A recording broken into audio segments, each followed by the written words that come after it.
Hello everyone and welcome to another episode of Pla-Nation. Today we're taking a look at the 1/1500 scale Nadesico class battleship, the Nadesico, made by Aquamarine. This particular kit was made to celebrate Martian Successor Nadesico's 20th anniversary. Technically this TV series would be called Mobile Battleship Nadesico, but for some reason when they brought it over in English, they named it after the movie. But enough of that, let's get stuck into the review of the model. Starting with the box art, we have a very nice box art of the Nadesico. On the side we have some more pictures showing it in various poses, as well as what it comes with. It's mainly just the front that seems to be in full colour. The sides are mostly black and white, with some colour pictures, and the text is all in Japanese.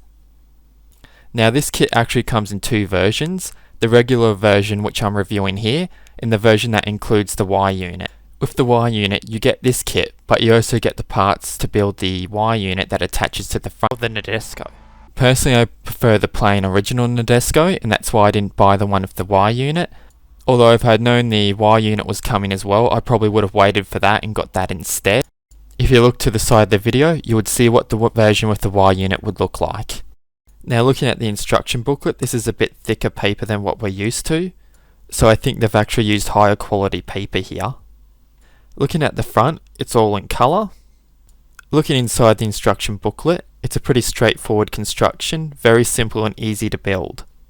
As you can see, the instructions fold out rather than flip like a book, but the remainder of the instructions are pretty much black and white with all Japanese text and no English. As for the stickers, it shows you during assembly where you need to place them. And the final page is all black and white with no colour. And on its final back page we have a colour guide for paint actual use. However, I don't feel that's necessary since the kit already has good colour separation. Moving on to the runners, we have a total of 13 runners that comprise of this kit, and a small sheet of stickers, which is pretty minimal in comparison to other model kits. Now taking a close look at the aesthetics of the kit, we have fantastic colour separation here. The kit is predominantly white with some highlights in grey, black and red. And looking at the stickers, they're mostly black with some red or pink. Now as for how similar the design is to the TV version, they're pretty much identical, which isn't surprising considering this is such a simple design. If there's any deviation for the TV design, I just can't see it. Also, as I mentioned before, the stickers for this kit are pretty minimal and have been used very sparingly in this kit. Also included is a very simple display stand with a sticker of the Nogale symbol, which allows the Nadesico to sit just on top of it. All in all, the stickers are minimal, the design is sharp and faithful, and it looks fantastic. All in all, I'm happy to display this model kit in my collection. At this point of the review, I would normally talk about the articulation, but because this is a space battleship, there is no articulation, and there are no other moving parts worthy of notice. I will be skipping over this particular part in the review. Now if you look at the front of the ship, there's a sticker. The inside of the gravity blades are also stickers, as well as the outsides. They're pretty much, and as I mentioned before, the display base also has that sticker. And these three little dots here are stickers too. As I said before, very minimal usage of stickers. Now despite the fact that there's no articulation in this kit, there is some parts forming which will allow us to do a slightly different pose of the Nadesico. Now taking a closer look at the kit and what it comes with, we get the Nadesico itself, an Estevalis figure. It's not stated who the pilot of this particular Estevalis is, but I'll assume it's Akito. I would have preferred if they had moulded this in a pink colour, but it's easy enough to spray paint it. Unfortunately the mould is very rough. It doesn't have a great deal of detail, mainly because of its small size, but I suppose you could always paint some extra detail. I'm also disappointed that there's no other Estevalis, so you can't include Ryoko, Hikaru, or Izumi. And that's something I would have liked to have seen considering how small the Estevalis figurines are. Now taking a look at what few accessories this kit does have. Along with that Estevalis, we also get an opened barrel version of the gravity blast cannon, modelled in a dark grey. which is attached by removing the closed barrel version of the ship, and then sliding on the open barrel version on the front of the ship. Now, for some reason, if you don't want to use the stand, we do have this part which covers that opening, which plugs in via the 3 pegs, as you can see here. However, on my version, I don't feel as though it sits flush enough. I think this was by design to make it easier to open with your fingers. Now, taking a closer look at the underneath of the Nadesico, here's the part that allows the stand to plug in. You should probably use your fingers to remove it but I don't really have the fingernails for this, so I'm going to attempt to gently open it with a hobby knife or chisel. Now I'm going to gently pop him out, carefully, and of course I flicked it away.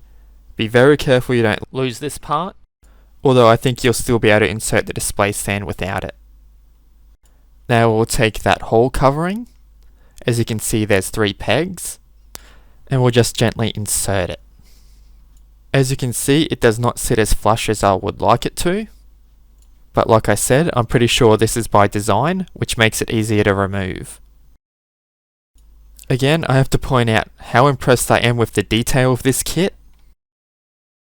No matter what angle I look at this kit from, it just looks fantastic with all that detail. Let's just take a few moments to admire all the detail on this kit. Taking a close look at those engines or thrusters at the back. It looks like we also have a rear shuttle bay or rear hangar bay in the back there. The side profile of the kit. Nice looking silhouette. And the front with the gravity blast cannon. Now we'll take a closer look at that display stand. It's a very simple display base, molded in just the grey-black colour. Now pulling out the stand, we don't have any other way of adjusting it, so we can only put the Nadesico in one pose. Unfortunately, that means we can't tilt it up or down. All in all, it's very utilitarian in its design. Now I'll show you how to change the closed gravity blast barrel to the open one that we saw before. Now I'm just going to stick my fingernails in here and pry it off. Thankfully it's not as hard as the display base cover on the underneath. And as you can see, I have the open version of the gravity blast cannon, which I will now carefully attach to the Nadesico. There's just 3 slits or holes that it plugs into, which holds the barrel in place. And we have now changed the barrel of the gravity blast cannon. And now we'll just take a closer look at that open barrel gravity blast cannon. I don't know if you can see it here, the lighting might not be good enough, and that's how it looks close up. Looks fantastic.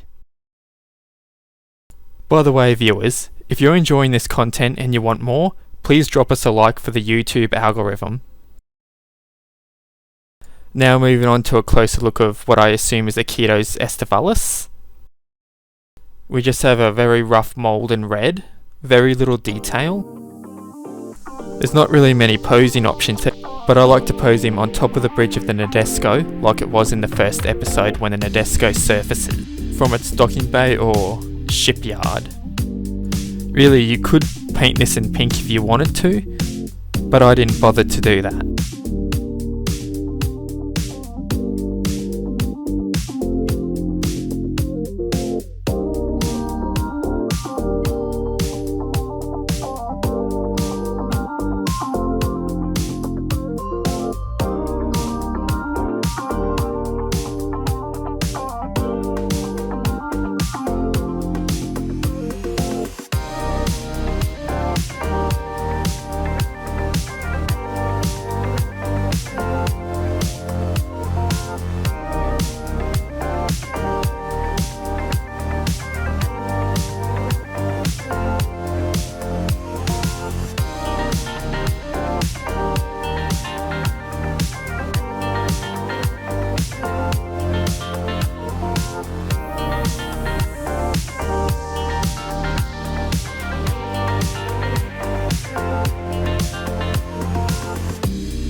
So in the end, how do I feel about the Nadesico?